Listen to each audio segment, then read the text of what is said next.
에 다윗의 시로 되어져 있고요. 그죠? 유다 광야에 있을 때라 이렇게 기록되어져 있어요. 아마도 그 다윗의 그 친아들 있죠. 압살롬의 반역으로 말미암아서 그 아버지 다윗이 유다 광야로 도망가 있을 때 기록한 것이라고 이렇게 보아야 될 것입니다. 그때 상황을 이렇게 간단하게 우리가 이해하려면 사무엘하 15장으로 가시면 되는데 그 중에서 제가 두 절을 가져왔습니다. 15장 23절 온 땅 사람이 큰 소리로 울며 모든 백성이 앞서 건너가매 왕도 기드론 시내를 건너가서 건너간 모든 백성이 광야길로 행하니라. 28절 너희에게서 내게 알리는 소식이 올 때까지 내가 광야 나루터에서 기다리리라 하니라. 그러니까 도망가는 신세인 거죠. 그런데 그 도망가면서 뭐 한다고요? 너희들에게서 소식이 올 것을 기다린다. 어떤 소식일까요? 하나님이 다윗 왕 당신을 회복시켜 주셨습니다 라고 하는. 그러니까 다윗은 어떤 면에서 하나님에 대한 믿음을 변하지 않았어요. 여러분, 이것이 우리가 오늘 이 새벽에 받아야 할 그 귀한 진리, 은혜라고 생각을 합니다. 하나님은 언제나 우리와 함께 계셔요. 날씨 좋을 때만 함께 계시는 것이 아니고, 일이 잘 될 때만 함께 계신 것 아니고, 젊었을 때만 함께 계시는 것 아니고, 연세 드신 그 상황 속에서도, 질병으로 고통당하는 그 환경 속에서도, 홍수로 어려움을 당하는 그 속에서도 하나님이 나와 함께 계셔. 이거 잃어버리면 안 됩니다. 우리 속에 이 믿음이 있게 되기를 주님의 이름으로 축원합니다. 1절 2절 말씀 이렇게 보겠습니다. 하나님이여 주는 나의 하나님이시라. 내가 간절히 주를 찾되 물이 없어 마르고 황폐한 땅에서 내 영혼이 주를 갈망하며 내 육체가 주를 앙모하나이다. 물이 없는 광야에서 얼마나 갈망하겠어요, 그죠? 물이 없는 광야에서 참 목말라 본 사람들을 알죠, 그죠? 목말라 본 사람들. 그건 배고픈 정도가 아니죠. 견딜 수 없는 거죠. 우리가 사슴을 이야기하잖아요. 목마른 사슴. 목마른 사슴. 물가에 가면 거기에 그 맹수가 기다리는 거 알죠. 그래 안 갈 수가 없어요. 왜요? 그 사슴의 목줄이 그 목구멍이 이 셀룰로이드 같아가지고 붙어버리면 떨어지질 않는데 그냥 죽는 거죠. 그래서 광야에서 그냥 죽는 거예요. 그렇게 죽을 것인가? 아니면 운 좋게 맹수들의 눈을 피해서 물을 얻을 수 있을 것인가 하고 다가가는 그만큼 절박한 것이 목마름이다라는 것이죠. 그렇죠? 그런데 그 목마름처럼 다윗은 지금 하나님을 목마른 거예요. 참, 그러니까 다윗의 그 신앙은 왕 위에 올라가 있을 때 그 평상시에나 그죠? 그때에도 교만하지 아니하고 겸손하게 하나님 앞에 서서 살았던 사람이죠. 조금만 안 좋은 일이 일어나도 쉽게 낙심하고 심지어 원죄까지 하는 어떤 사람들과 대조를 이루는 거죠. 그들은 현실만 보는 사람이고 영적 세계를 보지 못하는 사람. 주일날 예화로 들었던 엘리사의 사환 게하시처럼, 그렇죠? 자기 앞에 닥쳐진 사마리아 군대의 창끝만 보이는 거죠. 그를 도우시는 하나님의 불말, 불검의 병거가 안 보이는 거죠. 그런 불안할 수밖에 없는 거죠. 그러나 하나님의 인내하심, 하나님의 섭리하심을 믿는 사람, 그걸 가지고 보는 눈을 가진 사람, 이 모든 과정을 다 거쳐 평강을 누리게 되는 줄로 믿습니다. 다윗은 하나님을 부릅니다. 뭐라고요? 주는 나의 하나님입니다. 주라는 단어 속에는요, 창조주여 섭리자라는 의미가 있어요. 더 나아가서 그분이 나의 하나님이라는 거예요. 그렇죠? 나의 하나님이라는 거예요. 우리에게 이 믿음이 있기를 주님의 이름으로 축원합니다. 그래서 어느 환경 속에도 평정을 잃어버리지 않고, 그렇죠? 그래서 하나님이 이 제자들에게 다가와서 했던 첫 번째 인사가 뭐예요? 샬롬이에요. 평강이 너에게 있을지어다. 그 평안함이에요. 왜요? 배후에 하나님 계시니까, 이 사건 속에 하나님 계시니까, 이 아픔 속에 하나님 있으니까, 하나님은 이 모든 것을 합력하여 선을 이루시는 분이니까, 이 믿음이 있을 때 우리는 참 견딜 수 있고 인내할 수 있고 평안을 누리게 될 줄로 믿습니다. 그래서 고백합니다. 내 영혼이 주를 갈망하며 내 육체가 주를 앙모하나이다. 갈망합니다.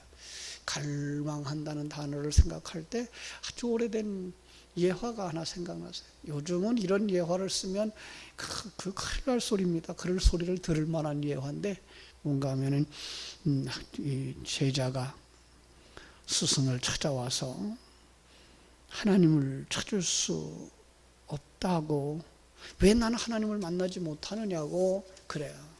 그 스승이 뭐라 그러는가 하면은 네가 갈망하지 않아서 그래. 얼마나 갈망해야 됩니까? 어느 날 이제 제자와 스승이 목욕을 간 거예요. 강에서. 스승은 제자의 머리를 물속에다가 밀어넣은 거죠. 숨이 가슴까지 차올라 풀려나려고 필사적으로 몸부림칠 때까지 놓아주지 않았어요. 죽음의 문턱에서 참 풀려났어요. 다음날 스승이 와서 먼저 이야기를 합니다. 어제 자네 머리를 물속에 넣었을 때 왜 그렇게 몸부림쳤나? 숨이 막혀 죽을 것 같아 그랬습니다. 바로 그걸세. 하나님 만나지 않으면 죽을 것 같은 그 몸부림, 그게 갈망하는 걸세. 간절히 찾으면 하나님은 반드시 만나게 될 걸세 라고 얘기를 했다고 합니다. 요즘 말로 바꿔서 예화를 만들어 보면 그거죠. 선생님, 왜 저는 영어가 안 되죠? 간절하지 않아서 그래. 어느 정도 갈망해야 돼요? 간절해야 돼요? 잠들 때 잠꼬대를 영어로 할 정도로, 싸울 때 영어로 싸움을 할 때까지. 그게 바로 간절함이라는 거죠. 그죠? 2절은 이렇게 말합니다. 내가 주의 권능과 영광을 보기 위하여 이와 같이 성소에서 주를 바라보았나이다. 성소에서 주를 바라보았다. 많은 사람들이 이걸 오해를 하니까 뭐라고 해석을 하는가 하면, 학자들마다 이야기가 이건 그 예루살렘에 있을 때에 제사 드렸을 때가 얼마나 소중했는가를 묵상했다, 이렇게 생각하는데 전 그렇게 생각하지 않아요. 성소가 어디예요? 성소예요? 하나님의 임재가 있는 곳. 다윗은 광야에서 지금 뭘 하고 있는 거예요? 하나님의 임재를 경험하고 있는 거예요. 야곱이 아버지 집을 떠나서 진짜 하란 땅으로 가다가 베델 지역에서 그 간절하니까 잠을 자다가 누굴 만나요? 하나님을 만나요. 그 하나님, 거기에다 뭐예요? 돌을 세워놓고 이걸 내가 여호와의 집으로 삼겠습니다. 거기 하나님의 임재가 있는 거예요. 거기가 성소인 거예요. 바로 우리 성도들의 삶이 그래야 되는 거예요. 어디에 머물러 있든지 그곳이 하나님의 임재를 경험하는 곳, 하나님 앞에 경배할 수 있는 곳. 그 사람에게 소원이 있습니다. 3절부터 7절입니다. 주의 인자하심이 생명보다 나음으로 내 입술이 주를 찬양할 것이라. 여기 인자하심, 헤세드라는 단어거든요. 사랑과 긍휼이. 사랑과 긍휼이 무엇보다 나아요? 생명보다 낫다는 거예요.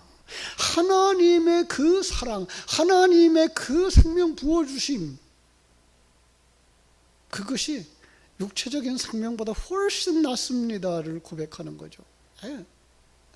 이건 은혜를 무엇인지 아는 사람만 할 수 있는 고백이죠. 그죠? 그러나 그 은혜를 받지 못하면, 그 사랑을 받지 못하면, 그 눈이 열려지지 아니하면 그는 인생을 전부 잃어버린 것과 같은 거죠. 그래서 그는 갈증이 나는 거예요. 여기도 하나님이 함께 하고 계신 것을 제가 누릴 수 있게 하여 주시옵소서. 예. 정말 하나님이 여기에 함께 하고 있는 걸 깨달아 알게 해주시고 느껴지게 해주시고. 3절과 똑같이 4절은 이야기합니다. 이러므로 나의 평생의 주를 송축하며 주의 이름으로 말미암아 나의 손을 들리이다. 평생이라는 단어 앞에 있는 3절에 생명이라는 단어로 번역된 말과 똑같은 단어예요. 생명으로, 그 생명보다 더 나은 주의 인자를 송축하겠습니다 라고 하는 거예요. 예. 이건 생명 가진 자만 하나님을 송축할 수 있다는 의미가 되기도 하고요. 그죠? 생명이 있는 한 그 생명을 가지고서 누리는 모든 행복에 대하여서 하나님을 영화롭게 하는데 내가 바치겠다라고 하는 그런 기도도 되는 거죠. 인간의 본분으로 돌아가겠습니다라는 고백이죠. 하나님을 영화롭게 하는 것과, 그죠? 그를 영원토록 기뻐하는. 다윗이 하나님의 인자하심 때문에 느끼게 된 만족감을, 그리고 이제 그 다음 절에서는 잔치에서 맛있는 음식을 먹을 때의 즐거움에다 비유하고 있어요. 골수와 기름진 것을 먹음과 같이 나의 영혼이 만족할 것이라. 나의 입이 기쁜 입술로 주를 찬송합니다. 다윗은 진수성찬을 먹으면서 즐기는 것과 같았다. 골수와 기름진 것은 가장 좋은 음식의 표현이라 그럽니다. 이게 유대인들의 표현 방법이죠. 우리는요, 진수성찬, 산해진미, 너무나 이름이 커서 우린 느껴지잖아요. 제가 느껴지는 건 우리 어머님이 그 가난했던 시절 했던 이야기인데, 하얀 쌀밥에 참기름 몇 방울 떨어뜨려서 싹싹 비벼서 잘 구운 김에다가 싸먹는 것, 그것이 소원이었단다. 예. 그게 우리에게 더 다가오죠. 그죠? 배고픈 사람들, 곱삶은 보리를 먹던 시절, 감자하고 강낭콩하고 찢어서 주먹밥을 만들어서 먹던 시절, 우리의 소원, 정말 하얀 쌀밥에다가 소고기 미역국에다가 김 싸서 먹는, 그게 소원이었을지도 몰라요. 그게 정말 기쁨이었을 거예요.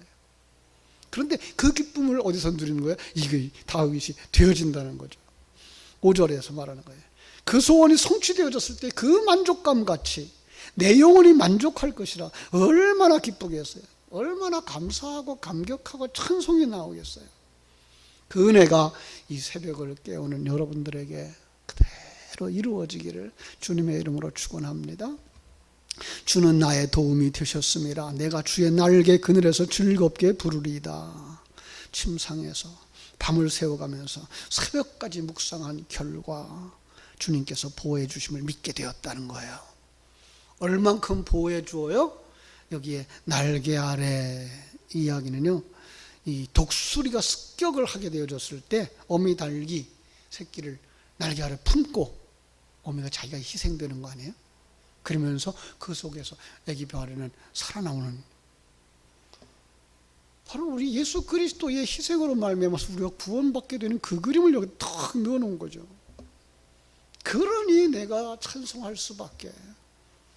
그러면서 다시 이제 뭐라고 말하는가 하면 내가 기도하겠습니다. 4절 하반절, 주의 이름으로 말미암아 나의 손을 들리다. 6절, 내가 나의 침상에서 주를 기억하며 새벽에 주의 말씀을 작은 소리로 읊조릴 때에 할 것입니다. 참 하나님의 하나님 되심을, 그죠?